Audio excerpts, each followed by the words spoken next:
I'm just in a really good mood right now because we're going to take the fact that Bloomberg got caught in secret meetings with all these mayors, secretly saying the plan is to bankrupt the gun industry, buy up whoever we basically can't get, and what was the rest of it? It was also go in and take over the different states through the cities, which is backwards, it's unconstitutional, and then ban guns after we register them. That right there just causes me total endorphin rushes because they've been caught so much saying that's not the plan. And I'm going to break that down in a concise report in the next segment ahead of all the other news. But now, without further ado, let me give you the news. More good news. New Hampshire House passes bill nullifying NDAA's indefinite detention. On February 6th, the New Hampshire State House of Representatives approved a bill that would protect citizens from being indefinitely detained by the federal government as permitted by the National Defense Authorization Act. And then I've got another one dealing with the NSA. Lights out for NSA. Maryland lawmakers push to cut water, electricity to spy agency headquarters because they are committing felonies every time they take data without a warrant. I mean, they're turning on your cameras and your phones. It's all on record, folks. It's ridiculous. And they just hope you're ignorant and don't research that more. New Mexico's following suit. A bunch of other states. Simply amazing. And they say, oh, we need this to stop another 9/11. That is not the facts here, folks. We have the whistleblowers, Sibel Edmonds and others who were at the NSA and the FBI who heard all the chatter and the order of the stand down. Then we have Colonel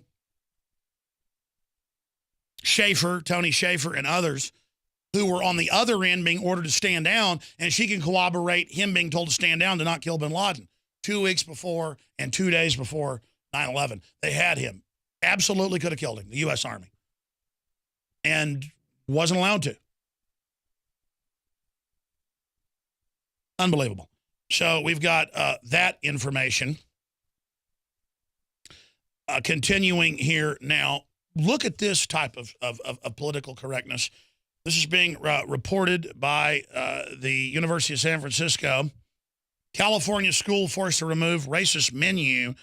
They said that turkey is offensive because it's associated with the Pilgrims and with honkies. A lunch menu that was part of a celebration of Black History Month was stereotypical of Black Southern culture that comes from the same place where the N-word comes from, according to University of San Francisco professor. And again, will turkey be seen as offensive during Thanksgiving? Well, yes. And ladies and gentlemen, by the way, give me Southern cooking. I don't think it's just the black people that like chicken fried steak and sweet potatoes and collard greens. That's just what people in the South eat. And by the way, in Austin, all the liberals, like Sandra Bullock and the rest of them, they all own Southern cooking places that are great. I mean, there's nothing racist about chicken fried steak and sweet potatoes, folks. And watermelon. This is just all complete bull, okay? I mean, it is insane, ladies and gentlemen. My grandmother made excellent fried chicken and nothing to do with black people. And the fact that they had good taste for good food. I mean, I have just absolutely had enough of this, ladies and gentlemen. Cream gravy and mashed potatoes is not racist. It will make you have a heart attack, though. It will kill you if you eat too much of it. The point is that I have just about had enough. I mean, I like Cajun food. Am I making fun of French people from Canada? I mean, it literally, while all the real abusive stuff is going on, while all this stuff is happening, they're getting us to obsess over an American flag upsetting people on Cinco de Mayo. Here's another one.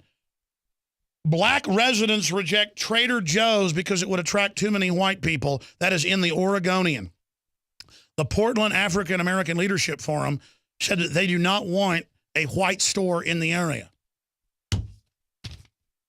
I mean, this is the mind control, ladies and gentlemen, that is going on here. And again, that's all leftist ideology.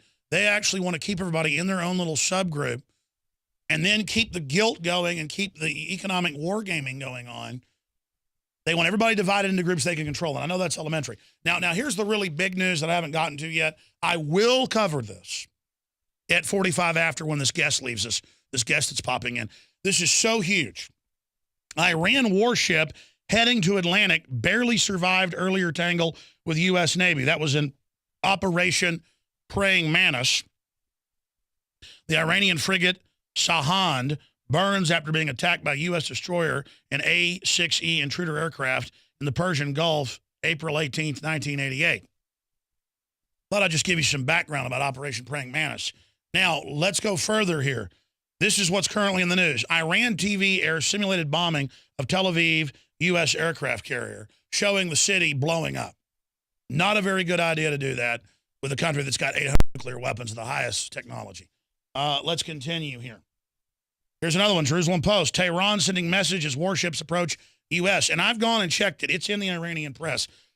This is out of control provocations, ladies and gentlemen, and I've done everything I can to try to stop a war with the Iranians, to try to stop the wrongful attack and backing of al-Qaeda and the Wahhabist Sunnis in Syria, and Assad is not been promoting war, not been promoting attacks on Israel. It's wrong to do what we're doing to him. It's a war crime.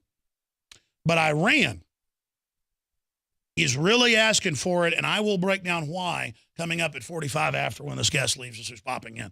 This is a big, big, big, big, big deal.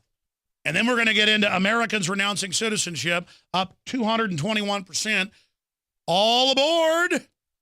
And I told you, and I told you, and I told you again, Bitcoin just keeps crashing and crashing. Told you 4 years ago, don't get into it, and I told you last year. Bitcoin bug causes massive sell-off. Huge breaking news up on Infowars.com right now, ladies and gentlemen. We have caught them.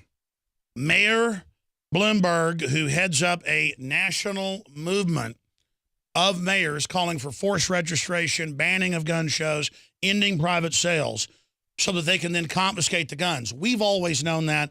They've admitted that in their literature.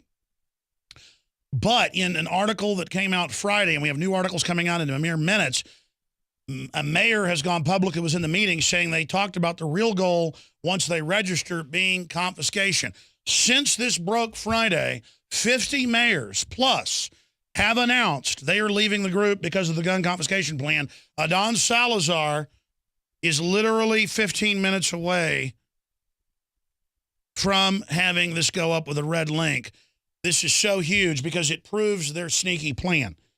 Now, let's go over some of the history of this if you're a new viewer or a new listener, because even if you're for gun control, it's not about, quote, restricting mentally ill people or whatever from getting guns. That's already done. Adam Lanza got his illegally from Sandy Hook. Tried to get him 5 times, stole him from his mother. It is about disarming the general public so a political criminal class can dominate us. Here is Feinstein saying the plan is get the votes for Mr. and Mrs. America, turn your guns in.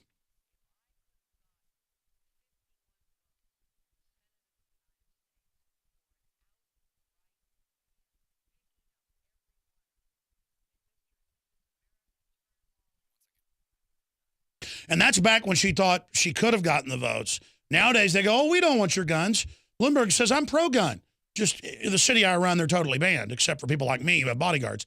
And Michael Moore has bodyguards. Now, here's Mike Martinez, who was mayor pro tem, speaking in Austin at a gun rally, if you're a radio listener, pointing at a guy that has a sign saying, stop gun ban. And the guy says, don't ban my guns. He says, hey, we're not going to do that now, but after we're done with this, registering, that's what they were pushing, you're going to need that sign. Yeah, he's in the meetings too, but he likes it. He likes the treachery. He likes the sneakiness. He likes racketeering, in my view, to get government and corporations together to register guns to then ban them while lying to the public, organizing secretly to violate God-given civil rights and disarm people. That's like trying to keep black people from voting, folks. I mean, this is literally disarming people. This is taking our rights, the right of self-defense, the most important, quite frankly, other than free speech. And we go crazy over free speech as well. Here's Mike Martinez last year.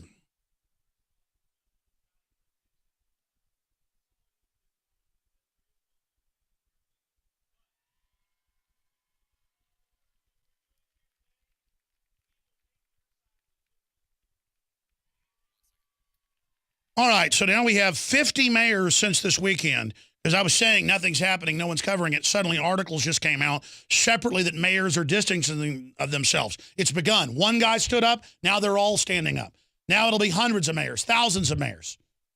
This is how you win, folks. I can tell a chink in the armor when I see one. Smog is missing his whole breastplate right now. You can just close your eyes, shoot a black arrow, he's going down.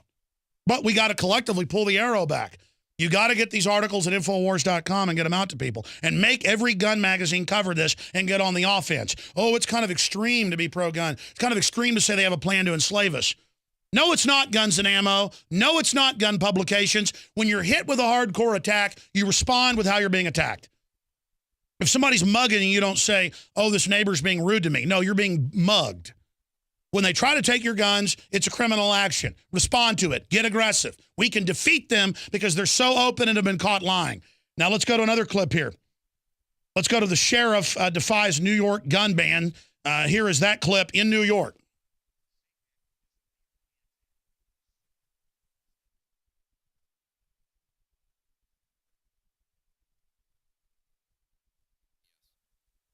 That's the sheriff in Erie County that's got millions of people in it. You know, skyscrapers in the background. Major cities. Boom. Not going to do it. Alex Jones here to tell you about how you can help spread liberty worldwide while also enjoying what I have found to be the best tasting 100% organic coffee on the planet. For more than a decade, my favorite coffee has come from the high mountains of southern Mexico, where the Chiapas farmers grow their unique shade-grown Arabica beans. We have now managed to secure these sought-after beans in a highly customized blend. Discover and try a bag of the Patriot Blend 100% organic coffee at InfoWarsLife.com. This coffee gives you a long, smooth pick-me-up for hours without the headaches and heartburn that so many other coffees give me personally. Hands down, this is my favorite coffee, and it's taken us years to secure connections directly to the Chiapas Mexican farmers. Drop by the site today, order a bag or two, and I don't think you're going to be disappointed. Available in original or with our immune support infusion blend. You will be supporting a free press, all the while enjoying a truly great-tasting cup of my favorite coffee. Available at InfoWarsLife.com. Hey, now you can watch the Alex Jones Show live as it happens at Infowars.com/show.